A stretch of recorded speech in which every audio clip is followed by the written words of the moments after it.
Hey guys, in this video I'm going to work out every problem on the Unit 1 review for Pre-Calc. If there's a specific problem you need help with, feel free just to fast forward ahead to that problem. So the first question, determine whether the following are functions, explain your answer. What I'm looking at in the first one is this scenario right here. Okay, this right away tells me it's not a function. And the reason the answer is no is because 3 is mapped to 2 outputs.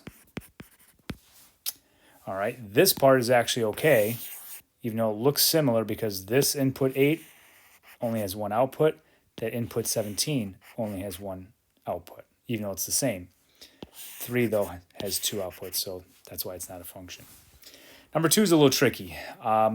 I want to determine if f inverse of x is a function when f of x is this. There's a couple ways you can do this, but when I need to find an inverse, you need to remember the first question you want to ask is f of x 1 to 1. Now, if you look at that, I'm hoping you recognize it immediately as a parabola. It's been shifted down 25, so it's going to look like this. So right away, it fails the horizontal line test. So the answer to this is no. Therefore, there is no inverse. So obviously the answer here is going to be no, because there is no inverse. F inverse of x doesn't exist. A similar question that I want to go over that you might see would be something like this. F inverse of x when f of x equals square root x minus 5. And we're going to do this one visually, okay? We don't always have to find the inverse equation. So what I want to take a look at is f of x equals square root x minus 5. Again, you should recognize this quickly. It's a square root graph that's been shifted right 5. So there's a quick sketch of f of x. Now, we talked about how the inverse of a function is the reflection of that over the line y equals x. That's a graphic approach. So if I take this graph f of x and reflect it over that line y equals x, I'm going to get something that looks like this. So that's my f inverse of x. So clearly, I can now use my horizontal line test, or my vertical line test rather, to determine whether that is a function or not. And I would say yes, f inverse of x is a function because it passes the vertical line test. Okay, so there's 3 quick examples there of determining whether something is a function or not. All right, evaluating functions. We're given 3 functions, f of x, g of x, and h of x. This one right here is super important. You need to understand that symbol is called a composition. And the first thing I would do is write down f of g of 2. And that's what I need to evaluate. So over on the side somewhere, I'm going to evaluate g of 2. I'm sure you guys can do that in your head. Here's my g function, 1 over x, right? Here's my g function, 1 over input, I should say. So that's simply going to be 1 over 2. So now what I'm going to do is I'm going to take this 1 over 2 and put it in here in place of g of 2. Okay, so that now gives me f of 1/2. What does my f function tell me to do? I take input cubed plus 5. All right, so input cubed plus 5, and then what I do is I take this 1/2 and I plug it in there. So that's going to be 1/2. 1/2 cubed, you guys need to know, is 1/8, plus 5 is simply 5 and 1/8. Question number 4, my input is an x, so I'm expecting my output to be a variable expression in terms of x. What I would do first is replace f of x with this. Okay, so that's going to become h of x cubed plus 5. Now I need to know what my rule for h is. My rule for h is the square root of the input minus 2. So let's write that down. Square root input minus 2. And the input I'm going to use is whatever's in there. So that's going to be x cubed plus 5. X cubed plus 5. And this simplifies nicely. That's going to be square root x cubed plus 3. And that's as simple as that gets. Okay, so next, question 5. I need to recognize that this is division. This is one of our 4 operations of functions. And remember, what we do here is we separate the functions. So what I'd like to see first is you write down f of 4 divided by g of 4. We're going to evaluate both of those at 4. So f of 4, 4 cubed plus 5. 4 cubed plus 5. G of 4 is going to be 1 over 4. So that's going to go down here. 4 cubed is 64 plus 5 is 69 divided by 1/4. Now, how do you deal with this? Remember, this is calc inactive. Remember your copy, change, flip. All right, so what we're going to do next is we're going to copy, change to multiplication, and flip that fraction. So 69 times 4 without a calculator. The way I do this is I would say 70 times 4 is 280. 1 times 4 is 4, and then subtract those. So you should get 276. And lastly, question 6, find h inverse of x. And this is actually a pretty challenging question. So I want the inverse of this. Again, remember, ask yourself first, is h of x 1 to 1? Well, square root graph, shifted right to, looks like that. So yeah, passes a horizontal line test. Yep, 1 to 1. So I can find the inverse. Okay? Switch your x and the y. Remember, this is your y, so I'm going to switch these two.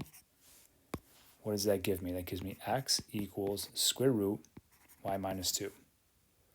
So now what I'm going to do is I'm going to square both sides because they'll cancel the square root.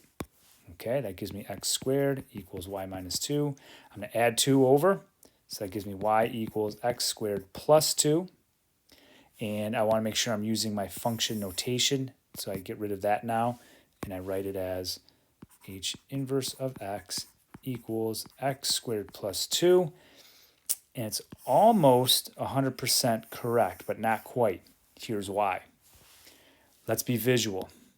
Think of what this graph looks like. Square root graph, shifted right to. Boom. So there's h of x. What does this look like? That's a parabola shifted up to. That's this. Well, that, let me sketch that in here in different color. That is not the reflection of this in that line y equals x.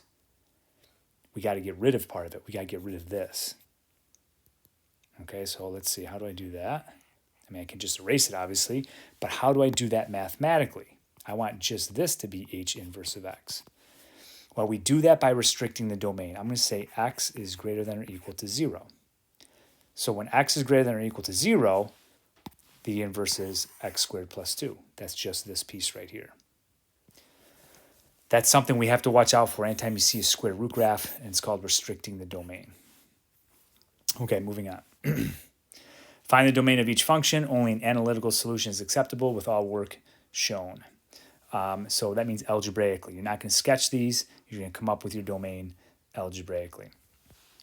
And before we do this, remember, we assume the domain is all the reals unless we have a square root or a fraction with a variable expression in the denominator. So right here, I have a square root. So what that means mathematically is the stuff underneath that square root can't be negative, so it's got to be greater than or equal to 0. So for your domain, you'd go ahead and you'd solve x squared plus 8 is greater than or equal to 0, and go ahead and try and solve that. Well, guess what? You can't. There is no solution to that. Here's why. X squared plus a number. Anytime you have x squared plus a number, it's always positive. So there's no way you can make this negative or even 0. because the lowest number that x squared can be when you input anything is a 0. If you put in a -1 squared, it becomes +1. So it turns out for this particular question, the domain is x is an element of all the reals. There is no restriction. All right, question number 8. This is the most challenging one. We've got a couple things going on. Number 1, we've got a square root. Number 2, it's in the denominator. So because it's under a square root, it's got to be greater than or equal to 0. Because it's in a denominator, it can't be 0. So if you've got to be greater than or equal to 0, but you can't be 0, you're going to be greater than 0. Here's what we're solving. 16 minus x squared is greater than 0. Now, I want you guys to kind of get conditioned to any time you see a quadratic inequality, you must do a plus minus line. So anytime you see this, you're thinking plus minus line. And I want you to sketch that first. So I've got a number line. I'm going to have 2 values on here because it's a quadratic. And I need to figure out what numbers go here and here. Well, we just set this equal to 0 and solve it. This is always the easy part. Okay? So I'm going to take 4 minus x, 4 plus x, and I get, obviously, 4 and -4. So on my number line, I'm going to have a -4 there, and I'm going to have a 4 there. So now here's the tricky part. How do you know if this section of the number line is positive or negative? How do I know if this section of the number line is positive or negative? We have to pick random numbers in each interval and plug them into this, because this is ultimately what I want to make positive. All right, so it doesn't matter what you pick. Over here, it just has to be some number that's less than -4. It could be -100, it could be -5. In between these, you pick some number. I like 0 whenever I can use it. And then over here, I have to pick a number greater than 4. Could be 10, could be 12, could be 5, could be 100. So what I do next is I take these numbers and plug them into this expression to see if this thing right here I'm circling is positive or negative. All right, so here I'm going to have 16 minus parentheses -10 squared. And all you have to do is determine, is this positive or negative? Well, this gives me a positive 100. So 16 minus 100 is negative. This piece of my number line right here is negative. So in the middle, I'm going to take 16 minus 0 squared.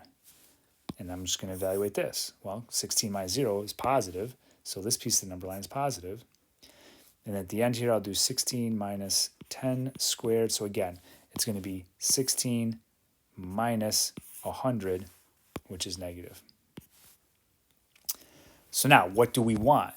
We want the section of the number line that is greater than 0. So if you're greater than 0, guess what? You're positive. So I want the positive piece of the number line, just this. The other thing I need to note, it's greater than. It's not or equal to. So that's going to give me open circle, and then the positive piece of the number line. So this is going to be my number solution. All right, so open circle, and this piece of the number line. So now all that's left to do is write that as a domain. That's going to be -4 is less than x is less than 4. Done. Okay, number 9 is actually easier. Algebra is maybe a touch harder than what we've seen in class. But basically now I have a fraction. I don't care about the numerator when it comes to domain. I just recognize that the denominator can't be 0. So all I need to do now is I need to set this equal to 0. It does not equal 0, whether you want to talk about what you're excluding or including, and solve this. So first thing I'm going to do, if you notice they all have an x, is take out a GCF, because it starts with an x cubed. So I take out an x, and I have x squared minus 4x minus 12. Then I'm going to factor that trinomial, so I have x minus 6, x plus 2, can't be 0. So then here, that gives me x can't be 0, x can't be a positive 6, x can't be a negative 2. But I don't want to leave that as my answer. I have to state what the domain is. The domain is going to be x is an element of all the reals, comma, x can't equal a 0, a 6, or a negative 2. So this is your domain. Okay, moving on. Notice here, these questions are the only questions where you're going to be allowed to use a graphing calculator. All right, you're going to see something similar to this on a test when it says use your graphing calculator, find domain and range. So we're going to do it graphically. Now, a couple hints. I can't show you my graphing calculator, unfortunately, but notice this plus or minus. You're going to have to do a y1, and that's going to be like the positive version, square root 49 minus x squared. You have to do a y2, that's going to be the negative square root 49 minus x squared. So I'm going to show you the sketch that I see on my calculator to the best of my ability. I see something that looks like this. It's kind of weird the way the calculator does it. It's sort of a graphing glitch. So I can't really tell if it doesn't look like it's crossing the x-axis. So what you have to do is you have to go to your table. On your table, you're going to see the coordinate 7, 0, which means the graph actually does go to that and cross the x-axis. Over here in your table, you're going to see negative 7, 0. Right here, you're going to see the point 0, 7, and then right here is 0, negative 7. So now I can do domain and range. Your domain will be the set of x values. So it's this. Well, what do we have? We've got negative 7 here. We've got positive 7 there. So my domain is simply going to be negative 7 is less than or equal to x is less than or equal to 7. Okay? Range, set of y values. So again, I'm using my table. That's 7, that's negative 7. It's going to look very similar to the domain, except I'm using range, and it's going to be y values. So negative 7 is less than or equal to y is less than or equal to 7. That's actually the equation of a circle. All right, question number 11 looks really weird. I have no idea what that graph looks like. So what I'm going to do first is just put it into y1, put it into my calculator, all right, and adjust my window if I have to. All right, so if I throw this in my calculator, I get something weird that looks like this. And obviously these would have arrows. So there's my y1. So domain, set of x values. I don't see any breaks whatsoever. No asymptotes. Goes that way forever, goes that way forever. So here is your domain. All the reals. X an element of all the reals. Which you should have gotten anyway from the original, because remember, there's only two things that will restrict a domain: a square root or a variable expression in the denominator. I don't have any of those there. Graph backs that up. So now my range will be the set of y values. So where on the y-axis does this exist? Well, it looks like I have a maximum here and a maximum here. So what I need to do is I need to use that maximum function on the calculator to find these coordinates. All right, and this one here, I got negative 6, 10, and this one here is 6, 10. So they're the same height. All right, they both go up to 10. So for my range, I need to find this maximum value here. So that's 10. And it looks like it equals that or goes below it. So this is my range. My range is going to be y is less than or equal to 10. And there's your domain and your range for that particular question. Okay, let's do some graphing here. Graph the following functions, including key points, and on the exam, I believe it's going to say including 3 key points. Unless we have an inverse graph and you only need 2 points for this one. All right, because it's the inverse graph. Everything else, you need 3, you need 3, you need 3. Okay, so here's the work I expect to see. You don't have time to make a table. You can't use a calculator, obviously. I just want you to show me what the transformations are that are taking place. So in this one, there's only one. That's left 4. You should recognize that an absolute value is a v. And we're going to make this precise because we're on a grid. We're not just making a sketch in our notebook. So I'm going to go left 4, plot a point. 1, 2, 3, 4. I have to understand that the right side of my absolute value graph has a slope of 1. So I'm going exactly diagonal through the grid boxes And again, you don't have to go all the way to the end of the paper, but that's enough. And then the left piece has a slope of -1.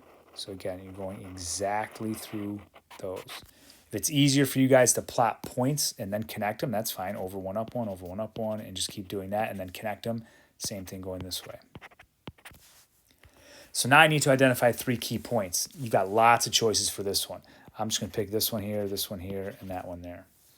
I'm going to write the coordinates down on the actual grid. So I have -4, 0, -3, 1, and -2, 2. Now, when you're done, and if you have time on the exam, you can check these. Take this -4, put it in the original equation. So -4 plus 4 is 0, y equals 0. Oh, that works. Put in a -3 right here. -3 plus 4 is 1. Absolute value of 1 is 1. Oh yeah, that's 1. Plug in the -2 right here. -2 plus 4 is 2. Absolute value of that's 2. Yes. So all of these work. You're good. Move on to the next question. Okay, so in this one, I've got 2 transformations, that and that. So remember, a number that's just tacked on the end of an equation is up or down. So it's going to be up 1. Inside is going to be a horizontal shift. And if it's a -2, that means right 2. Next thing I need to know is that square root graph looks like this. All right, so I have to take this graph here and move it right 2, up 1. So this point that I usually start at, the origin, is going to go right 2, up 1. That's going to be my starting point.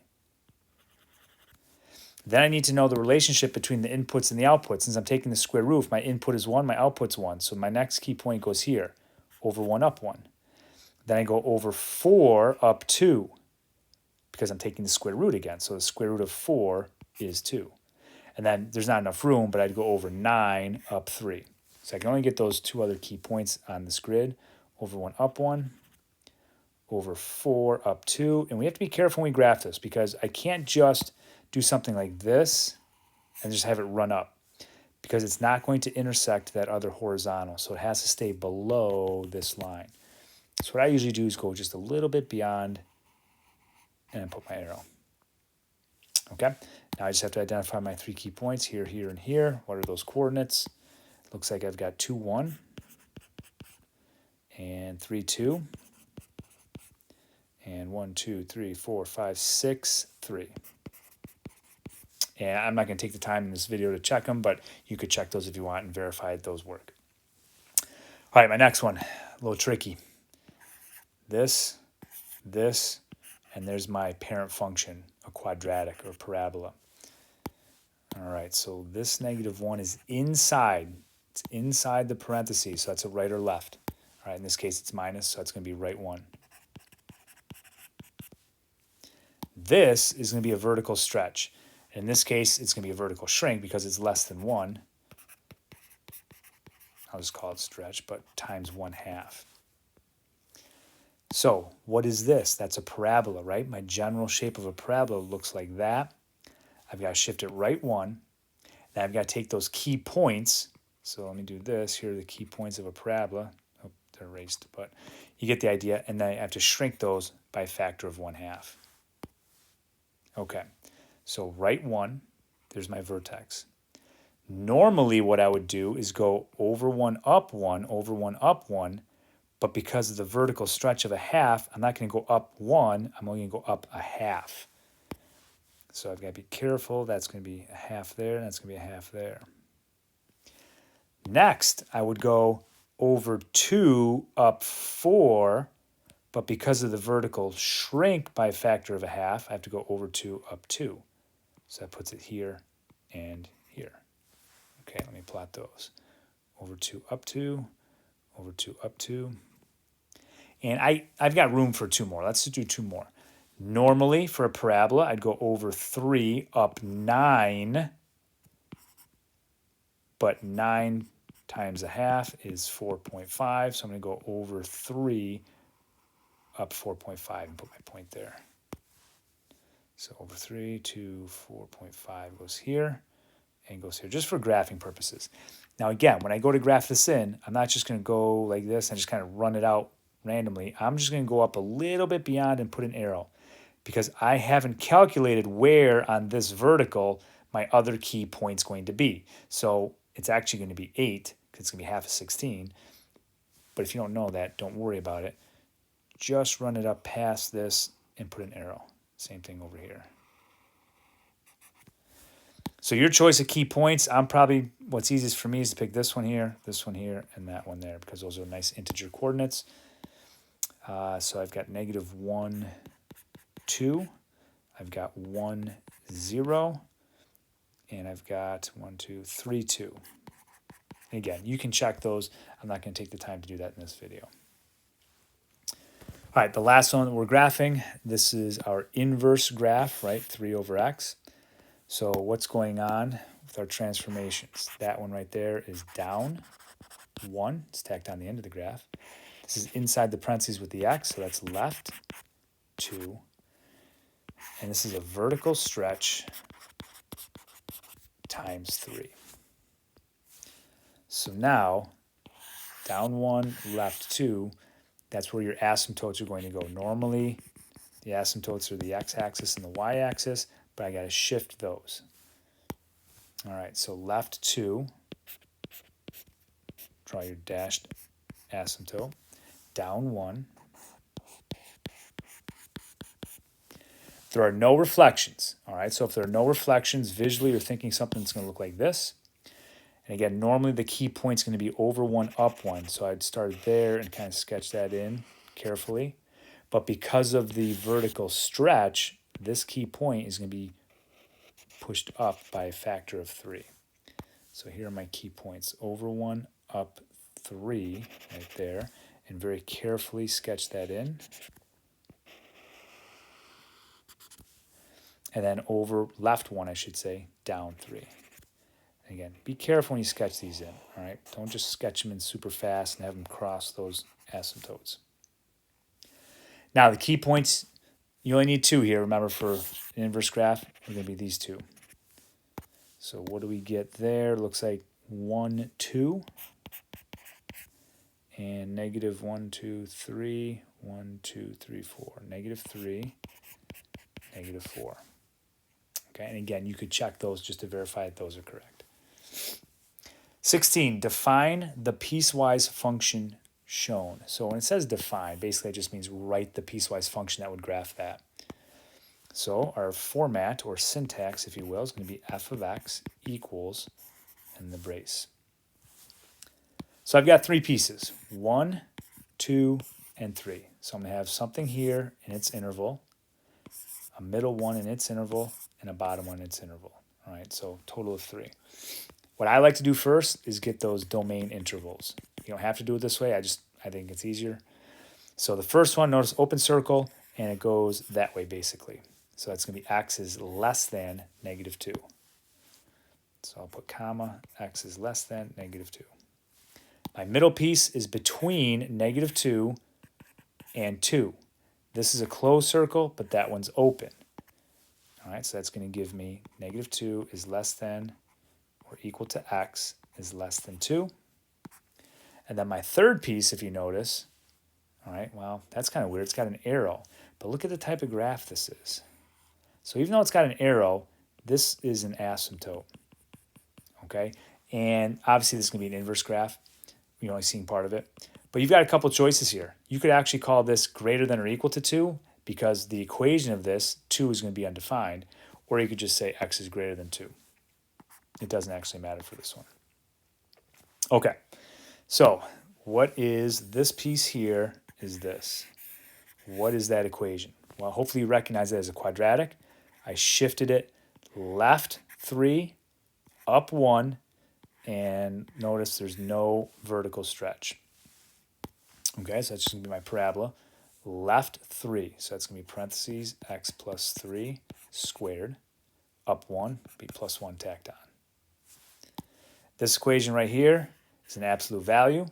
It's been reflected in the x. It's been shifted left 1, down 1, and no dilation or vertical stretch. So let's see, reflected in the x starts with a negative, absolute value, x plus 1 because it went left 1. And then outside of that, it's a minus 1 because it's also down 1. So the next one's tricky, our inverse graph. What I like to do here is just identify where would the asymptotes be. This would be an asymptote here, so that means up 1. And this is an asymptote here, that means right 2. Up 1, right 2, this key point, there's no vertical stretch. So that's going to look like 1 over x minus 2 for right 2, and then a plus 1 for up 1. All right, kind of tricky. That's a little bit challenging. In this group here, I'm just going to do this quickly. I'm hoping you guys can do all of this. It just says describe the transformations using one of the basic functions. So you have to state which function it is and then state the transformations. And it doesn't really matter what order. All right, I'll just kind of pull stuff here. So that means up 2. So maybe I write that first, up 2. This right here is right 3. So up 2, right 3. This here is a vertical stretch. So a vertical stretch times 4. And this is called a cubic because it's a cube there. And I just call it cubic. So any order, you just have to make sure you list all of this stuff. Okay, here, that's going to be, that's going to be down 5. All right, so I'll write that out, down 5. Left 2, you probably get that. That's it. Okay, and this is called a quadratic or a parabola. Next one's real tricky. That's pretty easy. That's going to be up 2. That's pretty easy. That's going to be right 3, and that's a square root. So up 2, right 3. It's a square root. But what is this? Divided by 6. Well, don't think of it as divided by 6. Think of it as being multiplied by 1/6. So when you see this, I actually want to think of it as 1/6 out in front. So technically, it's a vertical stretch, or shrink, if you want to write it like that, of 1/6. All right, last page. Whew, it's long. Here we go. Write an equation for each of the graphs given. Should be a little bit easier. So what I want to notice here is where I had to move my function. So there's my vertex. So I'm thinking left 2, up 5. I'm writing this stuff out. It also looks like there's a stretch of some sort going on, right? Because normally I'd go right 1, down 1, or left 1, down 1, I should say. I'm going left 1, down 1, 2, 3. It looks like, nope, it's slightly off. It's actually right there because I can check this one out. So 1, 2, looks like a vertical stretch of 4.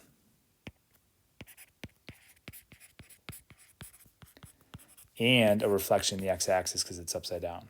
So I have to put all of this stuff together in an equation. All right. It just says equation. You can use y equals. Sometimes it might say function, in which case you have to use f of x. I'll just use y. Y equals. I'm starting with a negative, right? Whenever you have a reflection in the x, you start with the negative, and then we got to put all the other pieces together. Also, I should have mentioned its absolute value. All right. So negative, vertical stretch of 4, 4, absolute value. X plus 2 because it's left 2, and up 5 plus 5. That equation would graph that.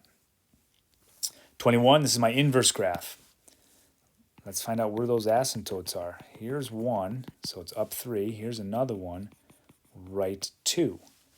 Okay, so right 2, up 3, and let's see if there's any vertical stretch. Doesn't look like it. Here's where the asymptotes would cross, right 1, down 1. Okay, so there's no vertical stretch. But look at where these pieces are. Upper left, lower right. So there is a reflection going on. Reflection in the x. And this is going to be my y equals 1 over x. That's going to be your parent function. Here's my equation. Y equals, reflection in the x, negative 1 over x minus 2 because it's right 2, and then after the fraction a plus 3 because it's up 3. Next one's a ton of fun. Look at this. So we've got a square root graph that's been reflected, right? So visualize this. Here's your normal square root graph, but I reflected it in the x. Oop, that doesn't work. I also reflected it in the y. So here's the original, reflect in the x, reflect that in the y, and you have this. So you've got two reflections. Reflect in the x and a reflection in the y. The other thing, I moved it right 4. I moved it up 4. And I did a vertical stretch. How cool is that, right? Look, here's where it starts. Normally I'd go left 1, down 1, but that doesn't work. So I went left 1, down 2. Then I went left 4, down 4. So there's a vertical stretch times 2. Whew, put all that together. Square root graph, right? That's the other thing I forgot to mention. It's a square root graph. All right, so let's see. Y equals, I'll write it down here. Y equals negative. My vertical stretch is 2. Square root. Under the square root, we have a negative. Parentheses, x minus 4. Because I'm shifting it right 4. You've got to have parentheses around this with the negative under the radical, but in front of the x. And then up 4 plus 4 there. That is a great question. A lot going on. And finally, the end.